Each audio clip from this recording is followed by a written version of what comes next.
Another episode, Sugar Shane. Where you been, Rick?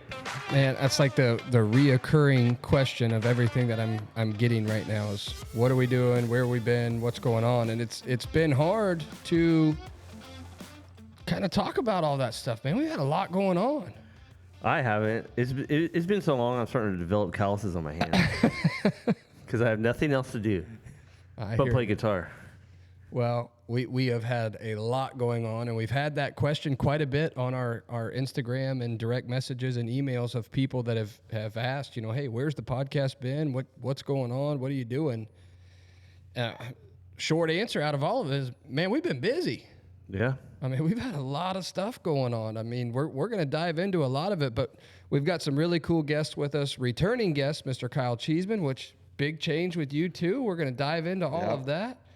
And then we got Mr. Ian Millett right here. Been a long time, huh? Go back to the glory days of Dade City and Sponsor Cup, and we're going to talk about what we had going on at that time that we didn't even realize. But Ian, it's awesome to have you here. It's first time being in the Legends room, and I know you got that leg back over a motorcycle again right now. Yeah, I've been riding a lot, and yeah, man, this place is awesome. First time I've been here, and I love all the memorabilia, and it's pretty cool, man. Yeah, well, we're going to get into some of that stuff about what we had going on, but to answer the Sugar Shane question, which has been probably the most recent asked question that we've had on some of our different stuff, between just work and some land acquisitions that I guess we got to go into. You got a big red new toy. Yeah, we got busy with that. We got a bunch of different things to talk about, and then we were going to do a podcast, and Tyler Kosher with one of his 17 kids had birthday parties. So, I mean, it just logistics and timing, man. It's been 17. It's been a whirlwind tour going on. He had to get an excursion. He has so many now. Yeah. That thing sits like 9 people. So, no, it's been a lot, man. But, yeah, like you said, the work at the, I call it my real job is the drill shop. So we've been full steam ahead there, and all the boys at the shop and everything we've had going. We've just been super, super busy. And at the beginning of July, we had a pretty big change in the Future MX program. So we'll get into some of that stuff too. But, man, what a time that's been over the past, I think it's almost 2 months now since we've actually put out a show. So I apologize to all the people that wanted to see one. I mean, the people that want to hear one and see what's going on with us. I must not have any fans because nobody's asked me at all. What's up with the podcast? No one. Well, we'll have to up your cred, your street. Like if cred y'all don't like me, just write in and get me kicked off the show. All right. Write in. Email, DM, whatever. Send a letter. Send a letter to RJ. I would say the most stuff we get is probably on our Future MX Instagram and Facebook, as the people that do the direct messages on Instagram, which we appreciate. And hey, I try to respond and answer to every one of them. But yeah, we've had quite a few people asking, where's the podcast? And yeah, a friend of ours that's already been on one of the show, Brad with 402 MX. Yep. I met with him yesterday, and he was like, man, where's the podcast been? He's listening to it in his dozer when he's out there doing track work. And I'm like, it's coming back. I promise. We didn't intentionally stop it. It's just the fact that we've been that busy. And, I think most of the people here can validate. I mean, when we say we've been working 7 days a week, we have truly been working 7 days a week. I mean, even today, I was meeting with electricians this morning and mowing property, and basically stopped right at the last second to come straight here and do this podcast. So I apologize to the people that wanted one, but you know what? It's here. We got another episode kicking off, so let's get into it and let's go. But I would say probably the biggest breaking news that we have as far as the Future MX goes is now we have the Future MX facility. Really? Yeah. Beginning of July. Nice. We ended up securing a piece of property. Obviously, I've been out of the loop. Congratulations. Well, I mean, we don't even have all of the details figured out of all of it yet. So the specifics of it's going to be hard to explain. But the big picture is one of the reasons why Mr. Kyle Cheeseman's here is the members of Future MX has grown, and we've got more people involved right now. And we ended up acquiring a piece of land, 40 acres at the beginning of July, that was already an existing track and not necessarily a facility, but an existing outdoor track, existing supercross track, has some buildings and stuff like that. So we are going through the process right now of, getting that kind of revamped for us, which I don't even know what that means just yet. Yeah, I was gonna ask, like, what's your goal with this? I haven't even had time to think. Just to get it cleaned up and looking nice. Yeah, I mean, right now that's what I've been doing all day today is mowing. Nice. So I've been on the mower, and Kyle's been out there, working on stuff and trying to get things up and running. But this is all so brand new to us, and trying to figure out details. I mean, Kyle, we met yesterday, and we were out there, and we're trying to work through how is this going to work, and how are we going to do what we can with the property. I mean, everybody thinks you get a track or buy a piece of land and you got a track next week. No. Yeah. Drainage, all the other things that you don't even think about. I mean, was there an existing track there already? There was an existing track there already. There's a full professional grade Supercross track, outdoor track. It's got full irrigation on the Supercross track, which is pretty cool. But just trying to figure out how all that's going to work and do it. We had a great meeting with Hernando County. I can't thank them enough to be able to meet with them. So, we have to worry about some of those details as far as, permitting or what it may be. And we haven't really mapped all that out yet. So, I mean, right now it's more of getting burn piles and down trees and mowing and getting things restored. And I mean, fixing water pipes. A lot of water pipes. But yeah, I mean, it's just trying to get through all that stuff. But, just like Ian said, I mean, the amount of people that have already found out and called, and, the very first question is, when can we come ride? And, it's like, well, we don't even have a track together right now. I mean, it's not even, The track was there, but to bring it back up to operation, it takes some work. So Kyle here is involved with that. Oh yeah. So Kyle came on board with us, and like I mentioned, a couple minutes ago, is that going through all of this change and bringing, we've got more members that are part of the team now. Kyle's one of them. Obviously Brian, who's been with us for a long time, he remained and he's still there. But we've got a few others that are involved, and it just trying to kind of learn what everybody's role is and how this is all going to function it's very new. When you bring more people, involved in an operation of something. I mean, just like with the team, right now we've got Aiden, who's on his way back from Unadilla, got hit in the face with a rock, but he's on his way back from Unadilla. We still have 2 more rounds of outdoors. Then we got to determine, what's our plan for next year? Loretta's just finished. Drew and Carson both went up to Loretta's, and Kyle, you were at Loretta's. I was going to talk about that, in a little bit about how muddy and nasty it was up there, but I noticed his socks were still wet when he walked in. Yeah, a little squishy in the shoes. There's always one mud moto a year, but it sounded excessive this year, huh? Yeah, I mean they were talking about it. The announcers, everybody. We've never seen anything like this. I mean, 3 straight days of just pouring rain all day long was just something that was unheard of there. Yeah, usually a day here, a day there, but to have it consecutive like that, and I want to get into the Loretta's thing too, because I do have a topic that I wanted to bring up about this, the whole cut in the 50s thing. Oh yeah, I think that's a good debate to have. It's a hot topic. It is. I actually talked to one of the 50 parents that was at the race last. What do you mean cutting the 50s out of the program? They were cutting one of their motos. Oh, okay. Yeah, but we'll get into that. But I want to wrap up on the whole facility thing with what Sugar initially brought up, but to let everybody know and the people know that yes, Future MX did buy the facility or buy a facility. We're going to call it the Future MX facility. We're still working on the details of how it's going to run and function. So once we know more about those fine-tuned details, we'll go from there. But right now, even yesterday, Kyle and I met out there with Brad with 402, which is going to come in and kind of revamp that Supercross track, which he's the one that built it initially, the current existing Supercross track. But we'll have the Supercross track, the outdoor track finished up here, shortly. I'm not going to set any timetables on it, but even Benji went and rode yesterday just a little portion of the track that is done, which I would say right now is probably, 30% done, maybe 35. Yeah. So, he went and kind of ripped around that little area, and man, we have got some beautiful, beautiful soil out there at that Best place. dirt in the South, baby. I mean, it's unbelievable. The difference in change between the different types of clay, between red clay, black clay, sand, kind of going into some organic, in and out of some shade. The other thing for me that's huge out there is the elevation change. Yeah. I mean, trying to teach a rider when we have certain parts that Kyle's already built out right now, when you're trying to teach someone how to brake under a downhill deceleration, it's different than flat, right? So a lot of the places around here, which I mean, I'm not knocking any of them, but I'm just saying that that's one thing that we have is trying to learn how to accelerate uphills and decelerate downhills while making turns and hitting obstacles. There's nothing I've seen like it. I can teach you. I know you can. I grew up in Glen Helen. Yeah.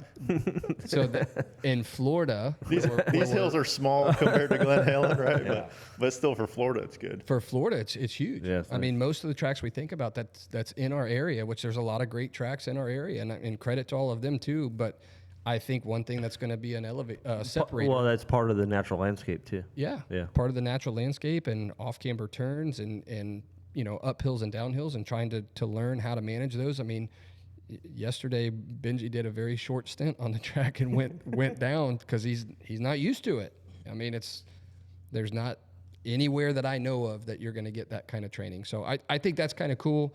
Once we get more on it, then we'll go from there. But let's go into this whole Loretta's things because it's the most recent amateur race that's just been completed. And for us in the amateur world, even in the team side of things, our what we consider rider contracts usually start around October, November, and they pretty much end at the end of August, which is, falling off after Loretta's. So for us right now, that's kind of what we consider to be the finale or the biggest race of the year for us as far as team side goes. And I know a lot of people struggled with the weather, but Kyle, you were physically there. This is the first year in, I think, 3 years, Shane, that you and I didn't go. Yeah. I think we've gone the past 3 or 4 years in a row.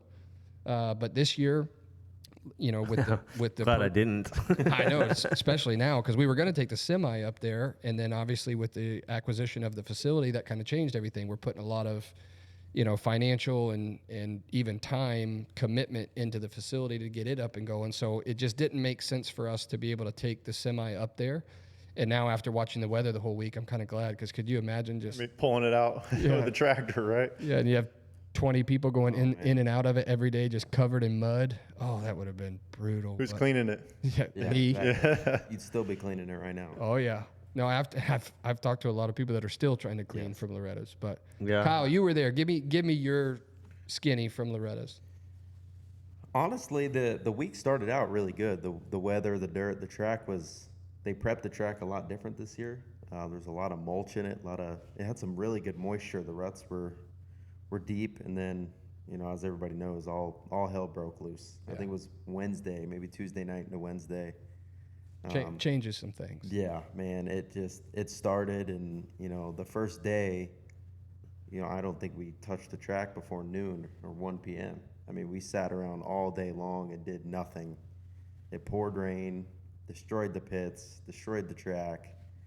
I think one of the messages that came out from MX Sports, didn't it say like we're not even going to resume racing until 2 p.m. or something? Yeah. I mean, we just literally sat around all day. And everything at Loretta's is like a preset schedule. Yeah. So that just everything it off. starts super early. So how the heck are you supposed to reschedule all that with however many motos they have? Were they just cutting laps? Cutting time? They cut time originally, and then later in the week they ended up cutting time again because we just kept having to hold. At one point, I went up there for an 8 a.m. moto, for one of the kids I had up there. We kept going in lightning delays, so I didn't leave the gate until 9:45. We sat up there and did absolutely nothing. For almost 2 hours. Yeah. And they finally sent us back after we're soaking wet. That was when the skunk, I don't know if you saw that. Yeah, I saw that. The skunk made its way through the staging area. But so we sat up there, and then they sent us back, and it was like 2 p.m. before, we ever got back on the track. It was just a disaster. Like I said, nobody up there had really seen anything like it, to just sit around. Did anybody get a refund? No, come on, man. I'm just wondering, man. Well, so let's go into that, though. Because that's why I asked. they started talking about cutting time and cutting laps. And then, all over social media, you hear the blow up that they start talking about cutting the third motos of the mini bikes. Yes. And apparently, which I wasn't there, but apparently a lot of the parents were upset. And I want to know. They stormed the castle. I want to know what your opinion is of that. I'm not sure many of the 50 parents are going to agree with me. And I was actually talking to 50 parents when I was up there. And I understand they all spend the same amount of money. They take the same time off of work. They're there for the same amount of time, and they only get to ride one class. So they're already down on ride time. But what they were fighting for was pretty much what they got. They rode pretty much at dark, 7 p.m., 7:30 p.m. on Saturday, in the mud, cutting a section out of the track, didn't get to start off the gate. And these were all things I was trying to explain to them when they went up there and they were freaking out. I'm like, those bikes physically cannot make it around the track. I understand you guys are upset. Right. But they can't do anything about the weather. Right. But they know what they're doing. They've been running for Loretta's for how many years? Yeah. I mean, you may not like the answer, but when we got down there for 7:30 and the sun's down past the trees, there was more dads complaining then that it was BS than the ones who stormed the castle, you know. But at the end of the day, it was the same parents. Yeah. Same parents went up there, complained, and the same parents came back down. They painted their line for their start gate. Yeah, it was a flag start, right? So kids are leaving before the flag ever goes up, you know. So then you got dads fighting about the start. I mean, if the track's so bad, you don't really have a race anyways. You're just out there pulling 50s off the track. Half the people are stuck. Yeah, I mean, a third of the bikes blew up. Yeah. I mean, there's just four-wheelers carting bikes off back and forth nonstop. Yeah. What a mess. The only thing I can say, and I talked to one of the 50 parents yesterday that obviously had a rider there, and I tend to agree that it's a lot for the family. Absolutely. You know, I'm not discounting this that. particular family, you know, they work a lot. You know, they have a successful business, and they are committed to their business. And from what I was told, that was the first time that they've taken a week off of work in almost 5 years. Yeah. So to take that much time off of work, you know, when you've already got your area, you already got your regional time that you've taken off, and to go up there and go to Loretta's and spend that much time there, you would hope that every rider has the same opportunity. I agree. So I agree with that. But I also agree with where you're coming from on the standpoint of what kind of quality race are you going to get in a third moto at 7:30 at night? I will say, Emmett, they did drop the ball a little bit because the 50s did have a day off earlier in the week when it was not raining. So if they would have just looked at the forecast and said, we're probably going to put ourselves in a bind, they should have moved the 50s up. Yeah, let's get these little guys going on a nice track. They should have raced 3 days in a row instead of taking the day off, and they never would have put themselves in that situation. Yeah. But there was parents who left. I know a family who went to Nashville on their day off. So what do you do?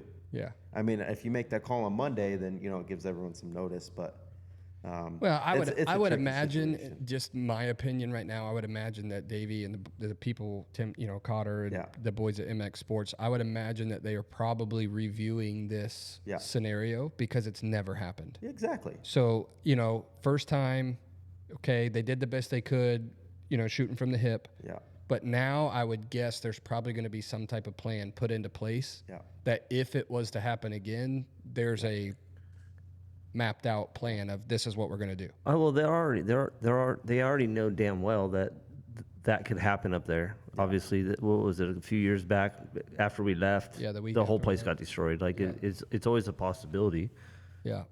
But to your point, people need to have common sense. Yeah, I mean, you know, like send your little 50 out there in a mud bogger, and it's of course it's going to blow up. Now it's costing you even more money. Exactly what RJ said. I mean, what quality of racing are you going to get? Well, like he was saying, it's the dads that are getting amped up. For the kids, I think it's just the experience. They still got the experience of going to Loretta's, for sure, doing the races, the mud race. They got extra experience on that this year. Well, the only thing one of the comments that was made last night was that one of the kids that was complaining about not getting the third moto didn't have a great first moto. He had a good second moto, but first moto picked a chip. He was like 38th gate pick on the chip. That's a whole other story. Yeah, that's a debate that we could have forever. But you know, had a terrible gate pick and bad first moto, had a good second moto. So they were really banking on the third moto to try and get their results for an overall up. Yeah.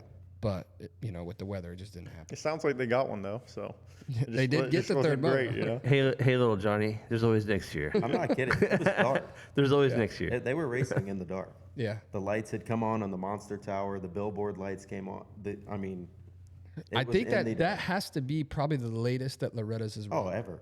Yeah. Because usually, Shane, you and I think we were leaving there on Saturday at like 1:00 in the afternoon, just rolling out. Last moto's at 4:00 every year on Saturday. Yeah, depending on what classes and like the people you have left that you're watching. Super Mini, I think the last 2 years has been the last moto. It's been at 4:00. Yeah. On Saturday. So you think about most of the families that are like, okay, we're gonna get out of here by 5, 6 o'clock on Saturday, and then it's like, well, nope, we're racing a moto at 7:30. Yeah, man, I remember being at Loretta's and getting those. You were talking about the rain delays, and they sent us back and forth. They kept canceling, pushing our moto back. One year when it was raining, I was on 60s.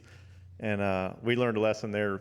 Riding back and forth to the pits is burning gas. Well, we didn't think about it. We come down there, ran out of gas on the last lap in my moto. Oh, man. Yeah, so it's like those are the things you learn. I never ran out of gas again after that. But sure. Yeah, this is just a story from Loretta's, Well, Ian, go into your kind of beginning stuff. Like, when did you start riding? Dade City, I'm a Dade City boy. But, well, man, my memory's bad in my childhood, I guess, but probably like 5. You start out on a 50 or? Yeah, we weren't really serious then. It's just going to Dade City and riding. I remember my dad always telling me I'd be going down the front straightaway looking at him instead of worrying about the race, because I just wasn't into it when I was little. But probably like 7. I think that's every kid. Yeah. It's just funny to look back on that stuff. But probably like 7 is when we started taking it serious, and then I think my first year at Loretta's was like 9 when I was. So I did 1 year in the 7 to 9, and then got into the 10, 11. And that was my best memories at Loretta's, like 60s. That was the most fun. Did you go back after 60s? I did once. We kind of quit during the 80s. We just didn't have the financial to continue at the time. It's hard to keep up with all the. I grew up with like Chisholm and Millsaps, Alessi. It's hard to keep up with those guys. But anyways, so my last time I went back, that's when your dad was sponsoring me at the time. We went and I don't know, what is it? Is it still college boys, 16 and 24? Yeah. Yep. I know they changed some of the classes, so. Yeah. And I was leading the moto that year and had a flat tire, and this is unfortunate. We did our parade lap. It was muddy that race too. I remember going on the line. I think we got a video on YouTube somewhere. I'll have to find it, but I'm like, man, something's wrong with the front forks, and I'm having them adjust the clickers stiffer because when I was going through the 10 Commandments there, it just felt like it was like G'ing out in the bottoms, and that was that flat front tire. Pulled the whole shot though with a flat front, and then it was just like, all right, let's see how long we can hold on to this thing for. Ended up losing it probably around the halfway mark, and that was the end of that. I was pissed. I was I think the first moto I had a 4, so if I could have went 4-1, I was in title contention that year, and it was a bummer, but yeah, it's still fun. Well, I mean, any enticement to go back? Man, I should have went this year because I could have rode plus 35 I don't want to hear it. And been 35. Been the youngest guy in that class. But maybe next year. I just got a 450 again. I've been just bombing around on my YZ 250, and Kyle can tell you I'm going out and riding the schools that he teaches. But I felt like I was just wringing the neck on the YZ 250, and I was like, man, let me get a 450 now and try to go real fast again. So we'll see. I'm going to tell you about this story. We're at Dade City. What was it? 2 weeks ago? Yeah. And had the semi up there. We're doing a money race that got brought up in the off time while Loretta's was going on. So a lot of the pros were back home, like Tyson Johnson and Piazza. Aiden was back. Chad has moved back to Dade City. So Randy calls me. He's like, hey, they're going to do a money race this weekend. And I was like, oh, okay. Well, we'll pitch in, and raise this purse a little bit, right? So we got it up. I think it was like $2,000. And we go to Dade City. And I brought the semi in, I think, on Friday just to park when there wasn't a whole bunch of people there. So I'm out there on Saturday morning just trying to set up, put the pop-up tents up, get everything kind of laid out. And I look out there on the track, and I'm just standing on the lift gate on the back of the semi, and I look out on the track, and I see the number 20 Tyler Kasha Future MX machine out on the track. Really? And I'm like, going way faster. That is not Tyler Goshner. Just ripping. That is not Tyler. It wasn't Tyler ripping. I was like, there's some guy out there in blue gear, skinny as a beanpole, just ripping right now. Yeah. So I texted Tyler, I think, didn't I, Saturday morning? I text you, and I'm like, who in the heck is out here on a Future MX bike with, number 20? So I knew it was Tyler because obviously we know the graphics. And I'm like, he's representing well. I mean, he's going fast. That's great. But I'm like, I have no idea who this is. And I think a couple hours later, I looked at my phone, and he texted me back, and he was like, it's Ian Millett. I was like, no way. Yeah, so I haven't heard from me in 10 years? Yeah. And that's what I told him. I think that day, he's like, when was the last time you talked to him? I was like, man, I have no idea. 10, 12 years ago, maybe. And so my dad with the Huss Drilling, and I think at that time it was easy. Fun Bike Center. Yeah. Fun Bike Center was helping us. And we had just started the iMoto thing. Yep.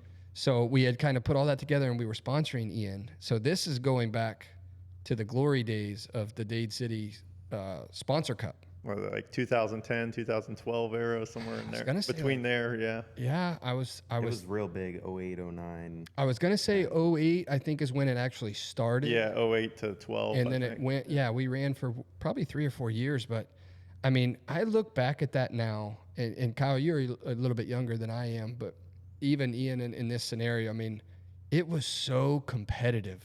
Dude, it was People good. People have no idea. I mean, you had both the Keelan brothers. You had Vince Devane, Tyler Livesay, Mike Pacone, Troy Adams, Butler brothers brought their whole semi, when they were the BBMX team, and they had, Jason Thomas, and I don't even remember. I don't think Jason Thomas liked racing that too much, He but did not. He did not. Yeah. But I mean, there was some great drama out there, like the Jason Thomas elbow bump with Pinecone, and the Keelons wanting to fight everybody after every moto. I mean, Yeah. Hey, they're still like that. Oh, it was so much fun, man. But when you look back at it, Ian, like at that time, you didn't really think about it. You were just like, okay, we got a big race tonight. But for a local series. Well, we knew we had something good going on, especially with Tyler doing the TV show. Like it was on TV. I knew like, oh, this is cool. You don't see this, at the local level. And just when you're all caught up in it, you look back at some of the videos like, dang, that racing was so good. Like it was just as good as pro supercross racing because, throw $1,000 on the line at Dade City and man, there's some banging going on. It was it was exciting to watch. $1,000 back then is like $3,000 now. Yeah. I mean, and I would remember like I'm just sitting here in my head thinking about like the Ricky Renner and Zach Osborne would show up and do a random one, and then I mean even at that time I think Josh Grant was living in Claremont. He would show up and race one. And those guys didn't do as good as I think they expected coming in, and that's no knock on them. It's just the guys at Dade City have that track wired. Oh yeah.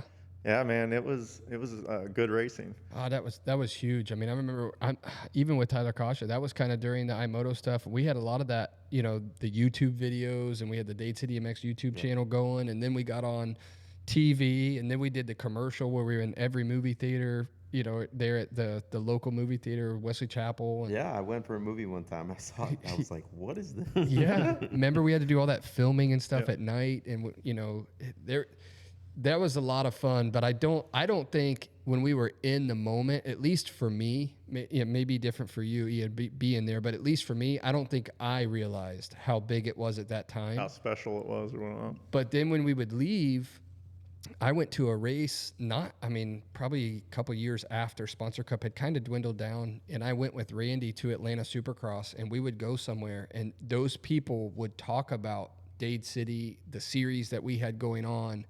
And I was like, man, this kind of reached out a lot bigger than I thought. In the industry wide, it actually went pretty big. So that was a lot of fun. In 2009, we were running qualifiers. They were doing 2 heat races and an LCQ. Yep. That's how really? many were showing up. Yeah. Yep. I don't remember that. Well, he also Devin had I remember all those. A full gate of 450, and then we had the lights. Then we the started lights. We were calling it the lights at the time. Vortex lights. Yep. And a full gate of those guys too. Did you were in that, weren't you? I was not. I was in it as I got a little older. Probably the Kind of 11, 12. as it started falling off. As it was dwindling off is when I was old enough. I got on a big bike, but when that started, I mean, you're talking 08 or 09. I was only 10 years old. Yeah. 10, 11, 12 years old. Yeah. So I looked up to guys like this. I mean, I would stand on the fence just like everybody else and watch Capoyan and him and, you know, all those guys. I'm trying to think about all the people. Like, I know Michael Clark, he did really well. Yep. You know, I know obviously the Livesey, Picone. Picone were always fun to watch. Yeah. Renner would always be up there. Yep. Yeah, Picone, man, he put it to us for a while because he was so good on the starts, and that's, you know, Dade City's hard to pass on. Yeah. So he'd get that whole shot and just check out on us a lot of times. I'm thinking, you know, and I sit back too, and it's funny to me because I think about some of the, you know, sponsor cup. The whole thing that originated with was basically Randy going to all the local dealerships and saying, hey, you know, we want to put this thing together. You know, if you get a rider, you put a bike in it, whatever. And you think about, like, you know, remember Gifford Quast, the WFO, and you think about Action Honda and the Capital Car Sales, like all these different teams. Well, the amateurs can't race for money.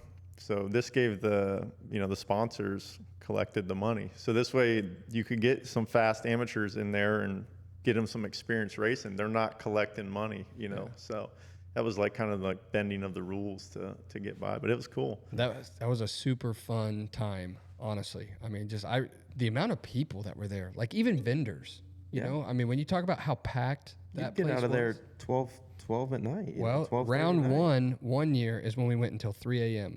Remember that? Yes. We had to shift the entire race. I think they moved everything forward, didn't they? 2 hours. Yeah. They moved everything forward. Practice used to start at 5. Yes. Racing started at 7. Yep. Now practice starts at 3. Racing starts at 5. Yep. And it was all because of that night where we didn't get out of there until almost 3 a.m. And I was announcing at the time. I was doing some of the TV package. That's a quick way to piss off your neighbors. Oh, yeah. So, they had to change that. So that was like an immediate fix. Yeah. Right off the bat. But no, that was cool. And the amount of people there, I mean, and obviously at that time, I mean, you're talking 10 years ago, when people like the Butler brothers would roll in with a semi. Yeah. You were like, wow. Oh yeah, at the time, I mean, to have a semi set up at your local track, it was something unique. Dalton, was it Dalton Yingling? They had a semi, what was that? The Freedom MX. Freedom MX, yeah. That's it. Yeah, and what was the other one? The 638. Derek Hall? Yes, Derek Hall. He raced a few of them. He was pretty quick. Oh, Derek was awesome, man. Yeah, Yingling, and then there was another one too on that team. I think they had a 3-rider team. The Yingling team, I forgot about. It Tyler, was the Freedom. Remember Jason Dodds? Yeah. Chase Couture. I don't know. Dalton Yingling, and I can't remember. You still have some of these videos, right? You guys got to put one up on the Instagram or something. Oh yeah, we need to. And even with the Butler Brothers stuff too. I think, I mean, you know, it was like Jason Thomas. Wasn't Lucas Crespi in there? Yeah, yeah, he raced for a little bit. Yeah, Lucas Crespi was in it, and then, man, there was Troy didn't ride for them at that time, did he? Troy who? Troy Adams. He might have come and just filled in for a couple. I think that was one of the famous scuffles with the Keelons. I think Kyle Keelon and Troy were getting at it in one of the races. Of course. Is that when they built the circle? Yeah. Didn't Randy run out there? He's like, all right, look, you guys can take care of this out on the track, you know? No, that was some good times. It's fun reminiscing about that stuff. But at the same time, too, when you got done with the Sponsor Cup stuff, didn't you and Tyler do a 500 cc's of glory that went like worldwide? Dude, I felt like everyone started making 500 videos after that. So it got a little played out. But yeah, we were like one of the first people to kind of go, and we went and bought an old, I mean, when I say clapped out this thing, Tyler can attest to that. We went into this guy's, I thought it was nice. Bike collection. It's a real great bike. Yeah, the frame had like this bike. rust holes in the bottom of it, right? And he test rode it in the rain. Oh, is that what I can't even remember. I remember jumping on it, and I was like, oh well, it runs, so let's this is the one, right? We just were trying to get one in time to do the first round of the Gold Cups, and wouldn't it not start? Dude, that was at the Dade City round, yeah. It wouldn't start. Yeah. We had to bump it. I remember that. There's a funny story to that. So we can't get this thing to start at the Dade City round. I gave up. I was like, all right, well, screw it. My gate's on, the 2 cards up on the gate, right? This kid jumps on it. He kicks it. Maybe he wasn't wore out. I was tired from kicking it for so long. He fires it up. I'm like, all right. I jump on it, roll into my gate. The gate drops 2 seconds later. I take off and get the whole shot somehow. It was just one of those things. Like, you couldn't script it better for the movie. It was pretty cool. But you ended up going like multi-million views on that thing, didn't you? Yeah, it 3+ million, I think, on the. It made like front page of Vital. It was cool. I think did Racer X even put a link on it? Yeah. No, that was awesome. I think isn't it called 500 cc's of glory? Yeah, the first video got the most because Tim Ferry was in it. I think probably helped it, and that was at Gatorback. But I mean, he was in it for like 6 seconds. Well, I was following him in the second moto. I remember I told him I'm gonna latch on and try to keep up with you, and we probably could have done a little better bike restoration. So I think the banjo bolt came loose on the rear brake and we lost all the fluid. So that was the end of that moto. I would have loved to see if I could have, hung on for the whole race, but no, that was awesome. I had another 500 I restored after that, and honestly, I just was like, man, this thing's not fun to ride anymore. They're a handful. So I ended up getting rid of that. Pooh rode the one that we built with Red Bull for the day in the dirt. And it was too much. Oh my gosh, his hands. Yeah, dude, they vibrate so much. Hey, you want to talk about missing bolts? Yeah. He was missing layers of skin. Skin and I mean, there's nothing wrong with bolts backing out on a 500. Yeah. It makes sense. Yeah. So he rode it through the whole. Yeah, he did the Ironman. Because those are like 45-minute motos or something, aren't they? Yeah, and you have to do 5 races to be able to be in for the Ironman thing. Holy cow! And he did it on a 500 that we did. We had help from TJ Flanders, Sasquatch Built Bikes. I mean, the bike looked beautiful. I mean, Step Up MX. Was it an aluminum frame or you kept it in a steel chassis? No, it was all original. Awesome. Yeah. So, but I mean, it was brutal. Yeah. I mean, Carson and his dad trying to get that thing, jetted right and make it run right. I mean, Pooh, they were working on that thing till 1 o'clock in the morning, and then he would go race it, and it's like. Well, what's crazy too is like, I could never get it to handle that good. They quit developing the 500 in probably 1990, and then they just ran it out to 2001, I think was the last year. But it doesn't ride like a new bike. Like the new bikes, the suspension and the frame geometry is just a slightly different. Yeah. Especially the body, where like your seat, you have that old big saddle banana seat where it curves way up the gas tank. Yeah, it's just hard to get comfortable on those things when you get used to the modern bikes. Well, let's talk about, Ian, I know we mentioned it briefly, getting back. Now you're on that Future MX number 2450. Yeah, I need to update the numbers, I guess. I can help with that. When did you stop riding for a while? Or have you been riding the whole time, like even since the Sponsor Cup days, or did you give it up for a bit? Well, yeah, I mean, work and life and Sponsor Cup days, I didn't really get into it, but I was working 3 jobs and still trying to race those guys. So I was doing all the track work for Dade City at the time, teaching the ride schools, and then I was working, in machine shop as well. So yeah, it was tough, and as it started to fizzle out about 2012, I was like, all right, I just got to work. I can't do everything anymore. Yeah. So we took a little bit of time off. I started my own business, got a machine shop that I own now, and now that I can work a little less, it took 10 years to get the business, finally to a point where, you're not like you guys are saying, you're working 7 days a week. I had to get out of that mode. Now I'm trying to ride once a week again, and so yeah, there was like 10 years I just disappeared, from everything. Just put my head down and worked, and yeah, now we're trying to ride every week, go out to Dade City, and just having fun. But as he was bringing up, last year he was already like, hey, come on, Loretta Lynn qualifier, I was harping on him every weekend. Yeah, do you think we have a run at Minios right now? I don't know. I haven't raced in 10 years, so I think we got a chance. How stacked is the plus 30 and plus 35 class, huh?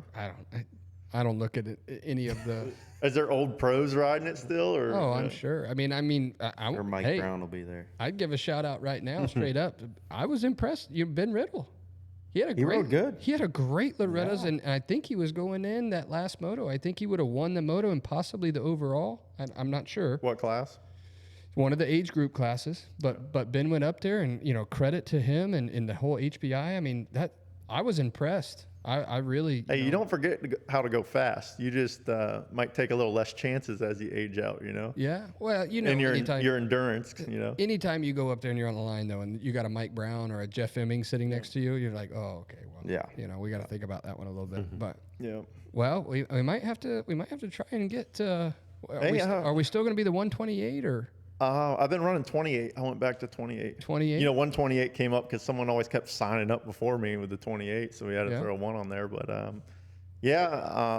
I could be talked into doing some races. Oh, we might have to have a little Minios run here. Oh boy! Out of the rig. Out of the Minios, out of the Future MX Semi. We might have to do some negotiations there. So outside of dirt bikes, I know you're coming back in. You said that you've been riding once a week. What does Ian Millett do now? Like, what's a day or a week look like for you? Well, like I said, I have my own machine shop. When you say machine shop, like fab? CNC machines, making billet parts. Originally, I wanted to do motorcycle parts. That's a tough gig to get into. I might give it another stab here soon. We wanted to make sprockets and whatever I can make, triple clamps, whatever. It just didn't have the money. I sold my truck to buy my first machine, and it was like, all right, now I have no money to buy inventory and tools and stuff. So bits and dies. Yeah, so we got into out of luck, I guess, or whatever, just being at the right place, right time. I teamed up with SLR Rifle Works. Yep. And so we do a lot of work for them, and they sponsor Minios and stuff. So I'm sure a lot of people have seen them. And so that's pretty much what we do now. We make rifle parts and loving life, So CNC, we can pretty much build anything. Yeah. So I mean, if it's built, triple clamp, clutch levers, stuff like that. So if we need some custom parts on the Future MX side, possibly, yeah, we could do something. It's gonna cost you. It's not free. It sounds like this whole Minios trip is going to end up costing me. I don't know what kind of negotiation you're trying to do here, bud, but he charges. No, I can feel it coming. I can feel it coming. Well, that's cool. Obviously I've always supported you, and my dad started out with you many years ago. I mean, I think that's going on 15 years ago, if it was 08, 09. Yeah, 2009. And then we started the iMoto thing. We had a little fun doing that, and obviously got out of the iMoto game. And very similar to you, life happens and work, and you put your head down for a while and get some things done. But now that we've got this Future MX thing kicked back off again, and we got a young and rejuvenated family member of the Future MX team coming in with Kyle Cheeseman. So that's refreshing to me. It gives me excitement when I see him get excited about something. And not trying to get personal with Kyle or anything, but I think he had a little bit of a chubby when he was out there in the dozer the other day at the track. It's just, it'll do it to you. Yeah. That 39PX, come on. I'll have to come out there and jump back on a dozer too. I mean, it's always a good time. Yeah. No, it's fun, and it's exciting to see it grow, and we go from essentially, this is kind of the grassroots really with Ian. I mean, you start out with helping one guy at your local track, and we're out of just... Yeah, it was your first sponsored rider, I guess, right? I didn't think of that. Yeah, out of a pickup truck and a little enclosed trailer, and we're just out there making it happen. And, that's kind of where it started. And then, even like we talked about with RJ Hampshire when he was on the episode, we were helping him with boots and some gear and, getting to races, helping him, fund a little bit of his program. And, on his four-wheeler days or his two wheels? Well, that was... He was racing on two wheels. He was training on four. But, getting through that, it kind of is. That's the itch that never goes away. The passion of the sport that never leaves, and we all are very passionate about this sport, and that's one of the things I love about it. And I think that's kind of rejuvenated me a little bit right now, is watching Kyle and his passion for the sport. And I think what we have going on could lead to great things. And like I said, I'm sorry that we've been quiet about it for a little while, but it's exciting. It's an exciting time for us right now, and there's a lot of moving parts that go through it. But one thing that's not exciting that happened at Dade City, kid passed away. Yes. It's an absolute tragedy and absolutely terrible. But Ian, you and I were on the phone the other day, and you and I talked about this at length, and I think, Kyle, you and I have referenced this a few times. That has got to be one of the safest tracks I have ever ridden in my entire life. Yeah. Out of anywhere. 100%. I'm not talking just in Florida, anywhere. Yeah. And, Shane, I've never ridden a dirt bike in California, but I've ridden them a lot in southeastern United States. I would assume from you being able to see the track at Dade City with, the fact that it's majority tabletops, you got really good soil there. It's honestly, it's a fairly forgiving soil, being a soft, material base. Absolute tragedy that happens at Dade City. And I wanted to go out and say that, number one, first and foremost, respect from Future MX to the family, because that is terrible. I mean, I've got my daughter rides around here all the time on her 4-wheeler. My son rides around on his KTM. It's absolutely terrible that happened. And the first and most important thing is condolences, respect to the family. But at the same time, I've seen quite a bit of backlash, I would say, on social media when the different news channels have taken this story and, they put it on there. Twisted it. Well, not necessarily the news channel twisting it, but the people that have gone on there and commented. And, I always call them keyboard warriors. We've got plenty of them in our realm. I mean, people that go online and say bad things about us that don't, really know the truth. I think when it gets on the news, people that don't know anything about it start to chime in, start making comments, and they assume the worst. But when I look at that, and that's one thing that I did want to bring up on this episode. It's absolutely terrible that it happened, and I feel horrible because I could only imagine, even if it was one of our own family members that was out there that had something like that tragic. But at the same time too, like I just don't like seeing the people online bashing the track like that track. And I am not here to defend Randy in any way, shape, or form. I'm talking about strictly from personal experience of riding there. That has got to be one of the safest tracks, one of the most well-run tracks. Randy has gotten a reputation of being very firm, and for that reason, like, you have to do a good job. And well, it's probably one of the only tracks that I can say every time I've been there has medical flaggers, plenty of flaggers. I've been to other facilities, I'm not naming anything, but where you're kind of like looking around going, man, that jump doesn't have a flagger on it. I should be careful when I'm hitting this, but well, not only that, but obviously I've been there and I've been around the whole country at different tracks, but there's visibility for the riders at that track just because how it's set up. Yeah. And there's visibility for the spectators and parents as well. All over, you can see the whole track, and it's not like you send your kid out to, I hate to reference Glen Helen again, but like 90% of the lap, you don't even know where your kid's at. Yeah. Way back in the damn backcountry, so you don't know if they crash, and you don't know nothing until it's like, well, it's been like 3 minutes. Yeah, you have to look at your clock for real. So like as far as the way what I've experienced at that track, it's a tight ship. It's ran great. It's safe. I've never seen anything bad happen there. Yeah. Honestly, I don't know the history of the track for the duration. I mean, it's been open forever. I mean, it's over 50 years now. I've been going there close since 95, so yeah. Close to 50. I mean, I don't ever recall of something like that happening. And there's no justifying, the fact that the kid passed away, and that's absolutely terrible. But it's an hard, accident. It's hard for me to see some of the comments from the people online when I don't necessarily know if they know motocross, and even if they do, I don't know if they've traveled to many other places outside of either Dade City or outside of Florida to see what some of the other facilities are. Well, I think what people don't understand like people on the outside, is like the motocross community is like a big family. It is. So everyone is there to support each other, and when something like that happens, and you don't want to. I'm not on social media anymore, to be honest, so I haven't seen what the comments were, but people just want to go out and attack the track. The track shouldn't, unless there was really an issue, there shouldn't be any talk about the track. Everyone should just be focusing on, condolences to the family and support for the family. Not let's attack somebody. Let's all get together and there is a risk. We love doing it, and we all know there's a risk, but we should just pull together in these times, not attack each other. Well, and that's one of the things. Shane and I race a lot of these FTRs. I mean, you talk about not being able to see anybody. I mean, 98% of your trail is away from the pits. So you are relying on other people to look out for you, yeah. Yeah, and there's been times for me. I mean, I remember doing an FTR down in Okeechobee where my bike overheated and was spitting fluid out of the bottom of it, and I stopped. Yeah. And I never came around for the finish. And when I got back, my wife was losing her mind. Freaking out. How many? He said like a family. How many people stopped and asked you if you're okay? A ton. Yeah, right. And other riders stopped in the FTR race. Other riders stopped to ask if I was okay, and immediately I was, yes, I'm fine. It's just a bike issue. And then one of the FTR officials, hooked up I think it was a 4-wheeler, hooked it up to my forks and drug me back in.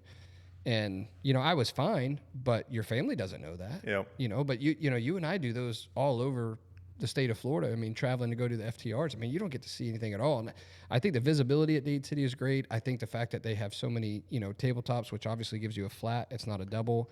I think the soil that they've mixed in there right now is a mix between that sandy clay. That's the big one is that, I've rode other tracks, and the dirt there is so forgiving. You can fall on it. You don't get road rash when you slide. Like if you're on really hard packed clay. Oh yeah. You fall, you're ripping up your jersey and getting rashed up. Dade City, you can get up and not have a scratch on you. Well, there's so many places that we have ridden, and even when we're traveling around doing the different series that are so hard. I mean, a hard base, a hard track where you go down, you're breaking bones and getting rashed up. It's not going to be as soft. So I mean, again, I wanted to kind of put that out there.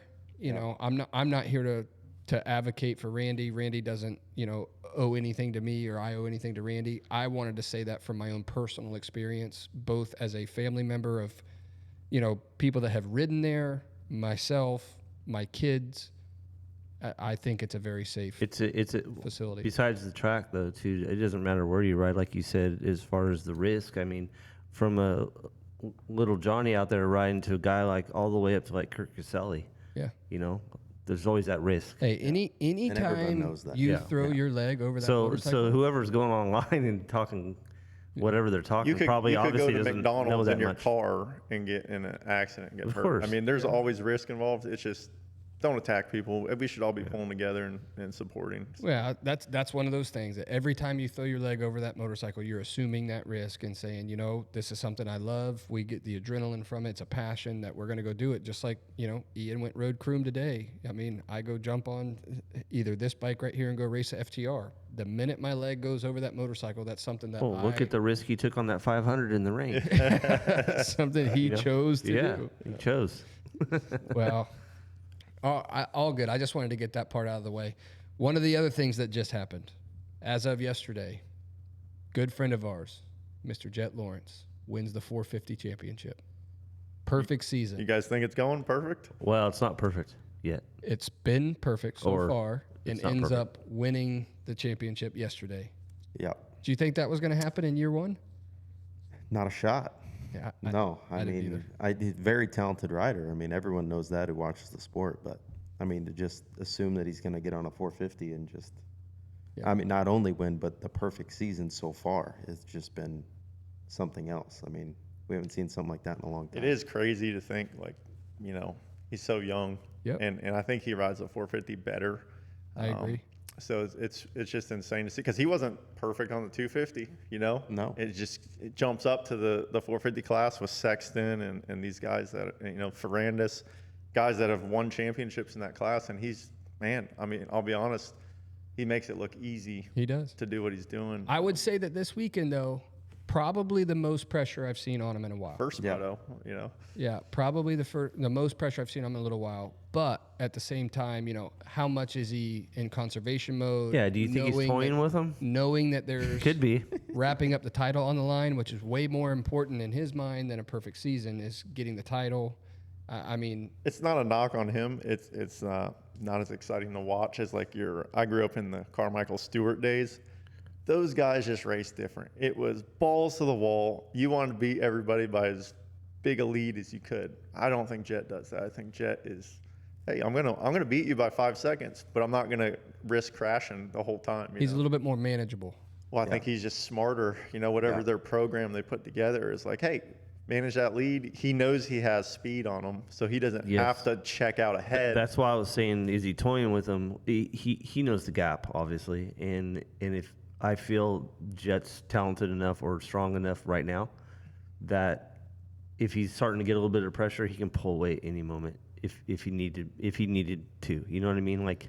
He doesn't need to go out there and freaking risk crashing because he's got that finesse. You go back to when Stewart was coming up on Carmichael, James was probably faster than Ricky a lot of times. So if he got out front, he had to check out and make James catch him.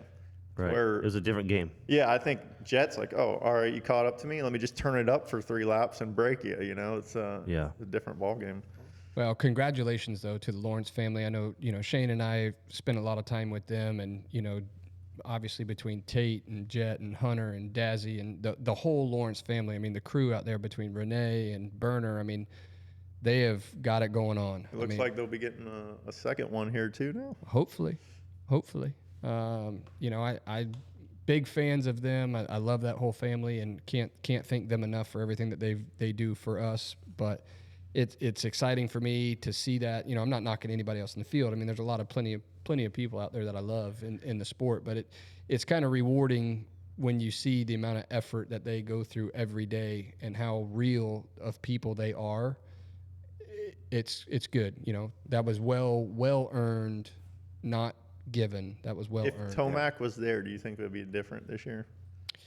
No, that's hard to say. I don't either. I don't think so. I don't think he'd have a perfect season right now, but I think he'd still be winning. Yes. Just the way he is. Yeah. The speed, I think Tomac is like on you know, just when you saw Sexton like in Supercross, he had speed on Tomac. Usually Tomac was like the fastest guy. Yeah. So I don't know. I mean, Yeah, but I think he's getting a little older and wiser too. No, he is. He but doesn't I'm want just to hit saying, the ground either. I don't know if Tomac would have beat him this year. It's going to be exciting for me though that Eli is coming back. Yeah. I think it would have been better racing. Yeah. You know, Yeah. obviously between those two, Jets there on the start every freaking He time. gets every whole shot almost. Yeah. Or he passes him within two corners. Exactly. Yeah, So it's his whole that. package right now is very good. Yeah. The get You know. data RPM indicator, man. Yeah. Thanks, Dan. Putting him right where he needs to be every time that gate drops. But his form on the start too is different. If you watch it in slow motion compared to the other guys, His form on the whole track is just everything. insane. To me, and I'm not a trainer, you know, you have way more experience of teaching people, but when I watch him ride, to me, one of the most technically perfect riders I've ever seen. It's efficient. I mean, Yeah, he's not. Riding It doesn't is look very like he's trying. efficient. Yeah. Yeah. unbelievable. But exciting for him. Wraps up the championship, still has 2 rounds to go to see if he can keep the perfect season intact. So 4 more races for him. We'll see what Hunter can do. Not so great news from the weekend. Hopefully our boy RJ's okay. Don't really know. Haven't Man, talked that to looked him. nasty. I talked to him the other day. We were talking about a Keen's building with DJ Mack, and he and I were texting back and forth, and then he goes and races Unadilla, and then he takes a big one. Yeah, it looked bad. Yeah, I It did not just see swapped and spun him around, and it looked like he come down on the back of his head. But hopefully he was walking off the track, so that's good news. But, That is a good sign. But I haven't talked to him to see the extent of that, of how he is. But hopefully he's all good there. But Hey, I was sitting on the. I didn't watch the races. okay. I was on the lake yesterday, Oh, excuse me. living life to the fullest. I was at work. But that's You were working. I was living life to the fullest. I saw on social media that Deegan's bike blew up or whatever, but I didn't see him on the results. Did he not finish a moto at all? no, he got like 10th, I think, in the second moto. It just buried in the start with a bad gate pick, and then had to work his way all the way. yeah, I don't think he was riding that great. The second Oh, moto. I just the overall. I was scrolling through it and I never saw his name, so I don't know if there was You know like what's a crazy typo about or the something. overall? I looked this morning. RJ went like 7 DNS for like 13th overall. Really? I couldn't believe, I don't know how that makes any sense. But Because you don't get points after 20th or something. Is that why? Yeah, but he would have gotten the points for 7th. Yeah. So I mean, That's probably crazy. why. somebody that would have that gone. seems really high. It's not like you're the local. Yeah, I know, not your, all the way back, but No, I get it, but I didn't see it. didn't see it. You were out on the boat. I was working. I was on the tractor, so I didn't get to watch any of the races. Hey, I keep telling you, I keep telling you, man. If you got an open spot over there for just like a spectator that drinks beer, like if you have openings and you want to pay me, I'll be there. Oh, Supervisor. Yeah, okay. But that's it. I didn't watch any of the racing either. So I I haven't watched one all year. So I got started you beat probably the first All year. all year. I don't watch outdoors. maybe the first 10 minutes of the outdoor 450 Moto 1 because 450s went first this weekend. Why? Yeah, that was crazy.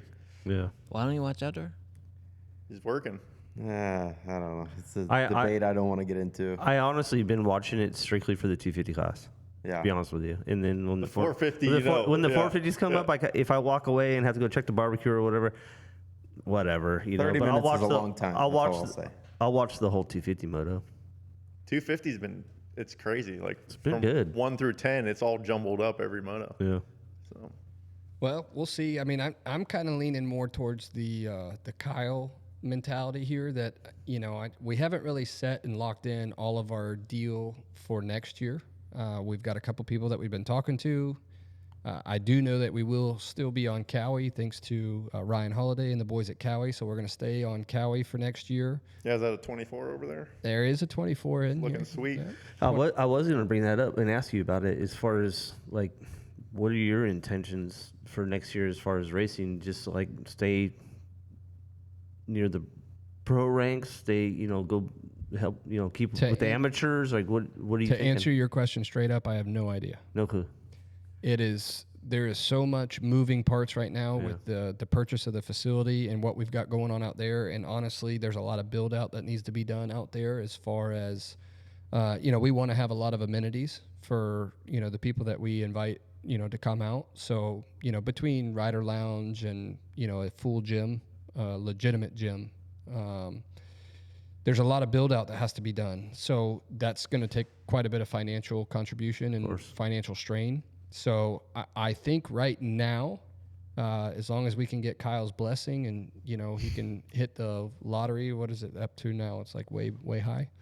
No, somebody won. Someone won it, 1.5 billion. Oh, they did? Dude in Florida. All right, Kyle, we're out then, bud. We just need to get a hold of that guy and see who he is and be like, become friends. We'll see if he wants to get on board with the team.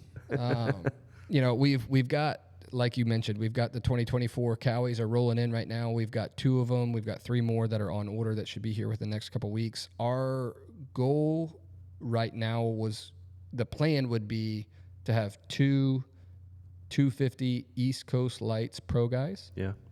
I'm not going to commit to that permanently right now just because of the facility and trying to get everything built out right there. So we're trying to figure out how it's all going to work. Kyle and I actually have a conference call tomorrow with a potential sponsor that wants to get on board with the team. So we'll see if that goes anywhere. I mean, anybody can talk about it, but So the intention is there. It's our obviously goal, you guys, even this year, you want to gain sponsors and gain some kind of support.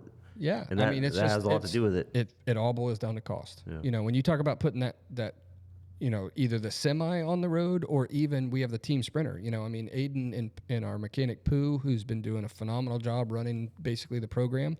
They've been doing the outdoors out of our team sprinter because it's just not cost effective with the outdoors being so far away. Like Unadilla. That was a 19-hour drive in the sprinter. Probably be 22 hours in the semi.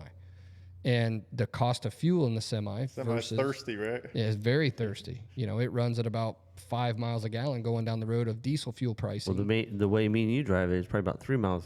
Well, and then you got the Sprinter van, which is a gas engine, which gas is a little bit cheaper right now. And obviously the Sprinter gets a lot better miles per gallon. So it just makes more sense financially for the team for them to take the team Sprinter. And next year, if we do East Coast Supercross Lights and we don't have, a bunch of financial contribution, then maybe we do some out of the Sprinter. We do the close ones like a Daytona and a Tampa and a Nashville, Atlanta. Maybe we do those out of the semi. But right now it's hard for people that don't get to see it every day. The cost alone just in fuel, hotels, payroll, entry fees, not only for the rider but also mechanic wristbands. That's just going to Unadilla this weekend is a multi-$1,000 trip for leaving on a Thursday, coming back on a Sunday. Well, that's what's awesome what you're doing for these guys, because think about it, you're removing that stress from the rider, Yeah. You get that one and focus on what. Yeah, but you still get your haters online that why aren't you racing more? Do you guys even race anymore? I know one of my buddies was. It's probably Tyler with the alias. One of my buddies was messing with me online, and he's like, "Do you guys even race anymore?" And I'm like, "Well, Carson just went to Romania, which we helped, his family with the flights and the travel going to Romania because it was for World Minis." And then they immediately come back and turn around and go to Loretta's. So they went there, and then we've got Caleb Groves is out racing locally. He's actually racing today. So he's doing a lot of the Dade City, the local Florida series, I4MX, Gold Cups, Winter Am. So he's doing it on the amateur level locally. And then you've got Aiden that's doing pro stuff. So he's already he did the 2 leading up to this weekend in Unadilla. Which will be the final 3 rounds. So you have Unadilla, Budds Creek, Ironman. So he's got those 2 back to back. That's a lot. How do you feel? How do you feel as far as obviously you want some, a couple of East Coast guys for East Coast Supercross or whatever. Yeah. If you go that far to do that, do you feel obligated to send these guys outdoors, or would you rather be on like a Supercross only level? That honestly, that's a great question, and I think me personally, I would prefer to go Supercross only. Yeah. The outdoor schedule is very difficult for a team based out of Florida. Your Supercrosses, you pretty much know every year you're going to get Daytona. They don't really remove it from the schedule. They've had Atlanta forever. I know there's been some rumor about possibly getting rid of Atlanta, but Atlanta's been there for a long time. This particular year, it's been great for a Florida-based team because they had Tampa back in, which is... Dude, I love Tampa. I don't do know too. why they don't do it. Well, from what I'm hearing, Tampa's going to go on a every other year Stadium schedule. cost or something like that. Well, I think they're trying to mix up the venues, like even Nashville. Nashville was one of the highest attended races this year. Is Atlanta going to be Speedway or Stadium again, It's going both ways right now. Yeah. They said that the attendance has fallen off going out to the Speedway, but it's also pretty good ways out of town. It's a pretty far way out of town. I mean, technically, the Speedway's not even in Atlanta. The Speedway's in McDonough, Georgia. So. The Speedway is between here and in Atlanta. Yeah. So I don't know what the schedule's going to be for next year, but I think that's a big factor. When you're trying to run a team and put a team on the truck with budgeting, and you look at miles, we start calculating fuel, we start calculating hotel rooms of a truck driver. How long are they going to have to be on the road? I feel bad for the teams doing, the 450 teams. They'll jump from coast to coast sometimes. Yeah. It's like, what are you guys doing? Trust me, we did not get fans out of talking about it last year, but the race that got rained out, or this past season, we publicly talked about it on air. And I'm not trying to knock Feld at all, but I do look at it from a team ownership standpoint, and I look at the finances and the money that comes from it. But they ended up going California to Dallas to Tampa, back out. What was it, Oakland? It was Oakland, I believe. The Oakland round got canceled, crazy. so they put it in the bye week that was after Tampa. So they basically went Tampa all the way to Oakland and turned around and come all the way back to Daytona. I mean, I think they did the same trip. I mean, if it's they weather, went California, then they went Arlington, Tampa, and then went back, and then they have two? Houston, maybe? Houston. Yeah. Then they did Houston, and then back Daytona. to when it's Daytona. weather related, it is what it is. I get that completely, and I'm not knocking Feld in any way, shape, or form. They did what they had to do as far as their schedule. But for me, looking at it from a team owner standpoint, you don't want that to be the original plan. That's bad for you. That is a cost that you had no idea was going to happen, and that's huge going from Florida to California. Cross country, yeah. That's, hotel stays, fuel bill, not one way, but both ways. That's huge. So it really depends on what the schedule is for next year of where we're going to have the semi and where the sprinter's going to go. Ideally, right now, to answer your question, I would prefer to do East Coast Light Supercross only. There is really no close outdoor for a team based out of Florida. I think the closest race is about 14 hours away. So it's not like you can just jump to Atlanta or Daytona or Tampa. Even Nashville's only 10. No, you can't. It's hard to get home. You got to keep the truck on the road the whole time. And that's the biggest expense. Is you can't go back and forth if you're going to race outdoors. When they can't turn around and come back home and be home for at least 3-4 days and turn around and leave, that's when we see the biggest expense. So it depends on budget. If the budget is there to have a full-time driver that stays with the truck on the road, then we will. But if the budget's not there and we continue doing what we're doing right now, which is, we are very blessed to have the sponsors and people that we do have involved.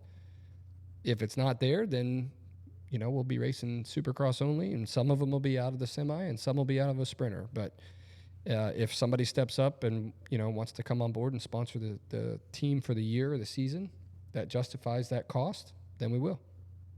But for right now, we don't have that. Whatever. Washed up motocross team. That's what we get online. Hey, we're a little, or not we, but he's a little new to be washed up already. It's getting started motocross team, right? It's like, it takes a lot to get started. It takes time, just like 10 years for your business to get it where you want it. Yeah, and I look at people like the Bobby Reagans, even the David Ellers, David Eller with Phoenix Honda and how they started, and the Bobby Reagan and how they started. Star wasn't the factory team when they started. Well, even when you're started, it still takes a big effort from sponsors. I mean, look at Geico disappeared overnight. You know, it's crazy. When your title sponsor goes away, and that's what you basically fund your entire budget on is sponsorship, and that's how it is for us too. I mean, we put everything we have into a budget. We map out what our budget is. If the budget is there to go racing, we go. If the budget's not there, then we don't go. And you know, who are your sponsors now? Well, it just changed. So Loretta's is over.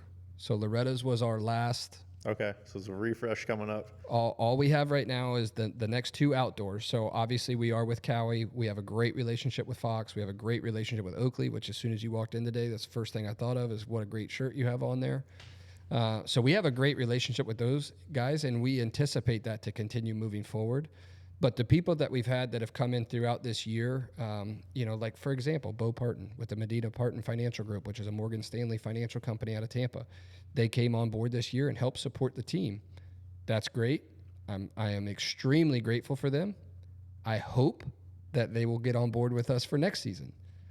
We only have 2 races left. Is that the Bo 419? Oh, yeah. Oh, yeah. I remember racing him. Yeah, man. Yeah, Bo Dirty.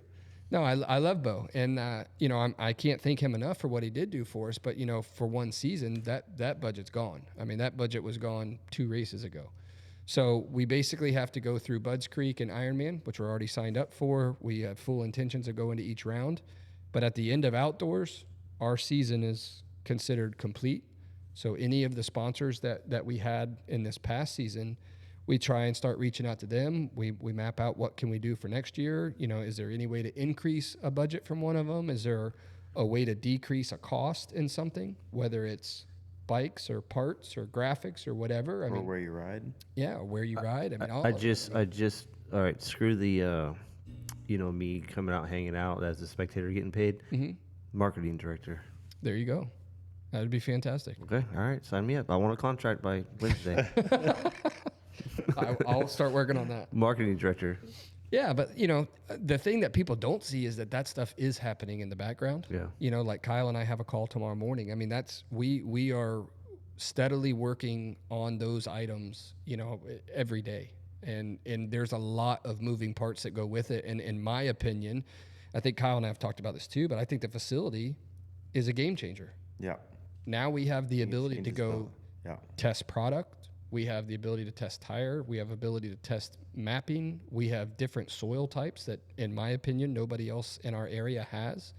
So I think that there's a game changer in the fact that you just went from being a race team only to now having your own facility that we can help kids and take the guys that we want to have out there that we invite and bring out. Invited, yes. That we can choose, you know, who gets to be there on a certain day. And, you know, just like any other compound, you know, there's plenty of them around here. There's days where you shut down, can't have anybody out because you're bringing a manufacturer out that wants to test a product. And now we have the ability to do that. And I think that... Are you guys going to open that up for, you know, outside training for people that aren't necessarily like on the team full time? It's not going to be open in public, no. Okay, so this is team only. Well, it's private. Yep. I'll say that. It's in a situation right now where we don't have the luxury to be open to public. We cannot hold any public events, which we have no desire to do. Yeah, you would never want to do that anyway. Yeah, we have no desire to do.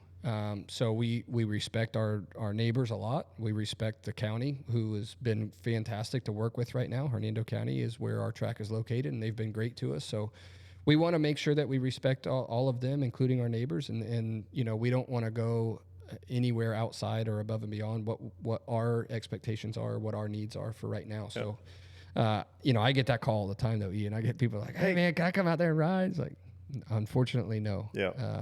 It's team only. It's one of those things that we really can't do that. So, but anyway, I don't know, man. I want to stay doing some of the amateur stuff too.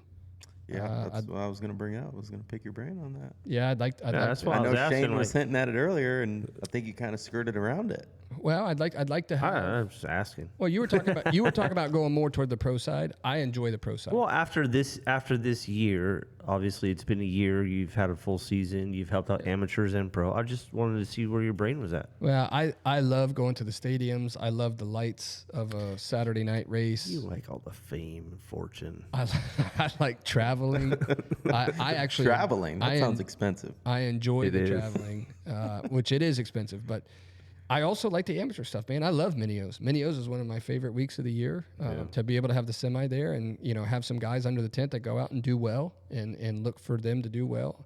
You know, as long as the Daytona, I'm assuming the RCMX Daytona's staying for next year. Yeah. I mean, I haven't.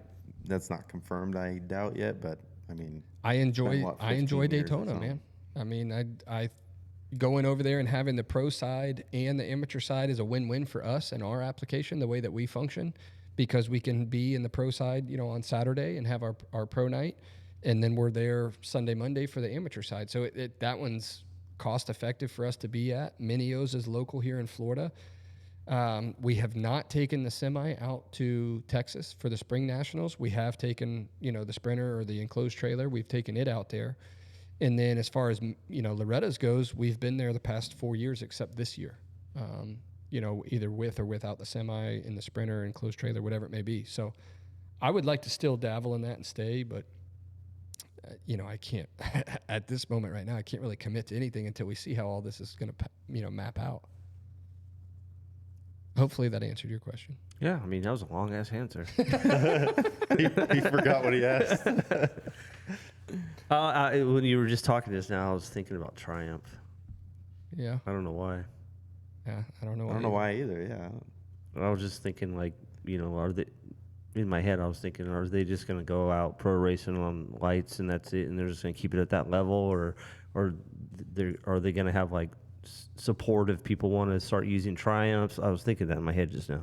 Yeah. There's all kinds. There's a Beta too. There's all different. Beta kinds. got Benny Bloss. Didn't they get Colt 45? Yes, they got Colt Nichols. Yeah. I think 2-year deal. It said. Colt 45, Yeah. Benny Bloss, which Benny's been a good friend of ours, been on the show before and at the compound for a while, but now he's moved back up. So good for them on the Beta side. As far as the Triumph goes, I really can't answer that question. I don't know. I'm just speculating in my head. Sorry, boys. I'm sure all that comes with time too. Yeah. I believe they're going to do East Coast, or maybe not necessarily East. I believe they are going to do lights only next year. Yeah.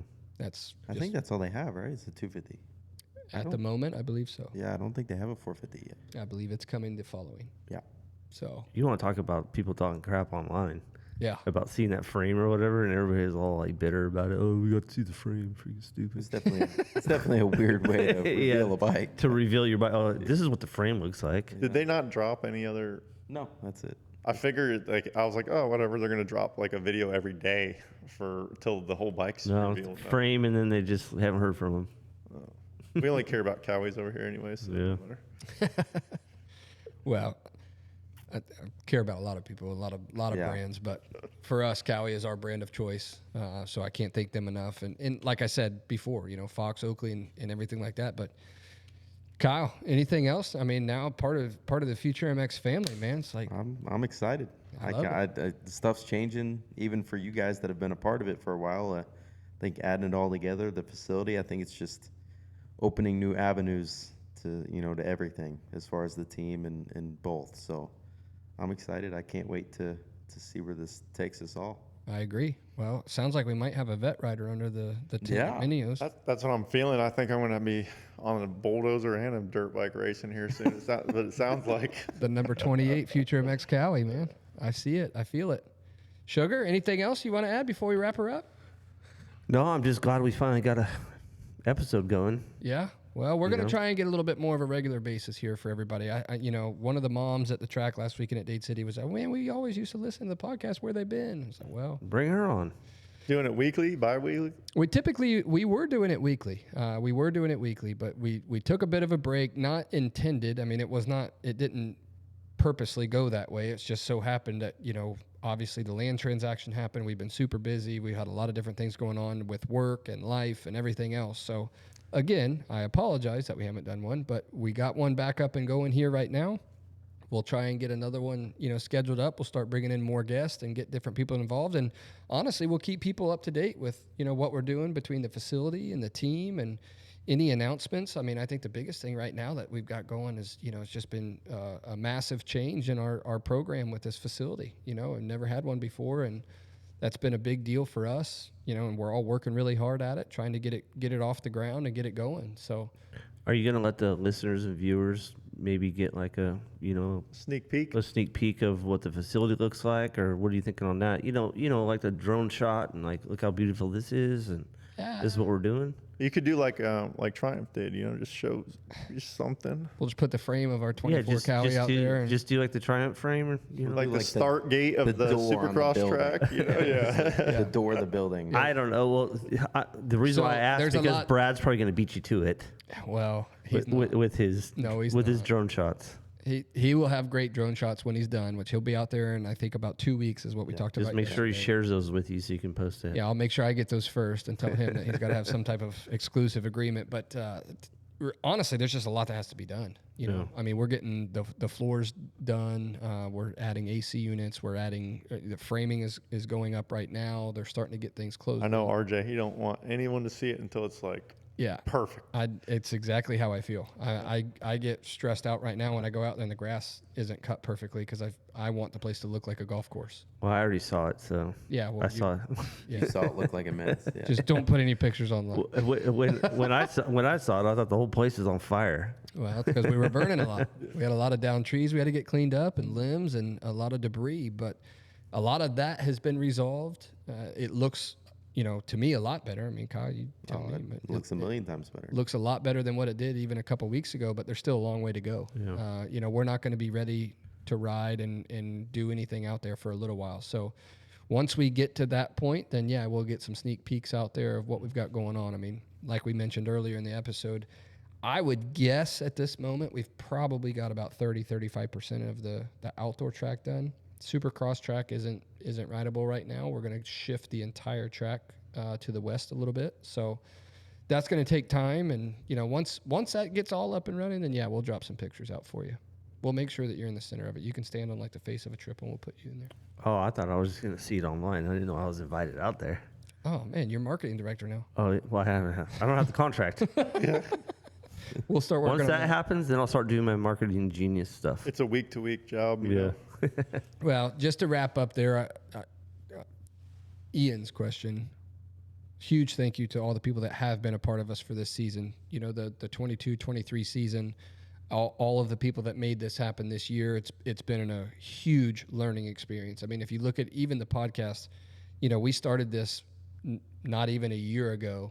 It was right around September time of last year when we even generated this idea. And to look at where we are in 1 year right now of having the podcast up, having the team, traveling to pro races for the first time ever that we've never done before, learning what we've learned in Supercross and outdoor racing, I cannot thank all of the people that have been involved, with us enough, which you can see all the logos on the side of the truck and the people that are in our corner, the people that we try and promote and produce on our YouTube channel and episodes. It's been a fantastic season. We still have 2 more races to go, so hopefully we'll have another podcast before the end of the season is completely done. But people like Kawasaki and Fox, Oakley, Premium Outdoor Products, even this year HBI Racing has been a huge part of our program. Can't thank Matt Bell and HBI Tax enough for everything they did for us during Supercross, and they've had a very successful outdoor year, so I wish them the best to continue on.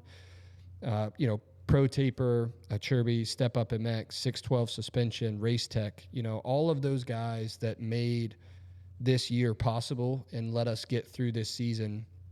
If anybody needs anything from those people, feel free to reach out to us or reach out to them directly and tell them that we sent you over there, because it truly does take a village and a team to get all these people going. And then as far as the future MX, side goes with the members, between Kyle Cheeseman and, obviously your family being involved in this and my family, the sacrifices that they take, the wife and kids and everybody, and our good friend, Brian Garrison, who's been with us forever in this journey. I mean, like I said, it takes a village and we're out there trying, man. I can't stress enough how much we're going. So, thank you to all of those people and anybody that would be interested, in coming on board for next season. We're Ian Millett with his CNC machine business. We'll put him on the side of the semi. We can make some parts possibly. Let's see what you need. Let's see what you need. Outside of that, Tyler, anything you want to add? Closing in, wrap up. Any questions? Anything? No. Oh, thank you. Were you Oh, just God, sleeping over there? Hey Tyler, what episode number is this? We kind of have an option since you guys neglected the show for the last 2 months. It could either be season 2, episode 1, or it could be episode 30. Oh, 30. I like 30. I didn't even know that we did 30 of these things. Is 30 your number? What's your racing number? No, I just 30 sounds like good. sounds like a lot compared to what we from the beginning. You don't want to start season 2 1. No. Well, either way that he chooses This to ain't word Netflix, dude. This ain't seasons here. We're going to wrap it up. Feel free to reach out to us on Instagram, Facebook, email, go to our website. Let us know any questions, anything you want us to answer, ask. If you got a question for Kyle, Shane, myself, Tyler Kasha, any question for him? Sleepy Smurf over here. Anything that you've got going on that you want us to discuss on a podcast, or if you want us to answer any of those questions, let us know. But I appreciate everybody listening. Thank you for your time. Mr. Ian Millett, thank you for joining us today. Kyle Cheeseman, part of the Future MX family now. Sugar Shane, Yep. I'm RJ Huss. Thank you. Thanks, guys.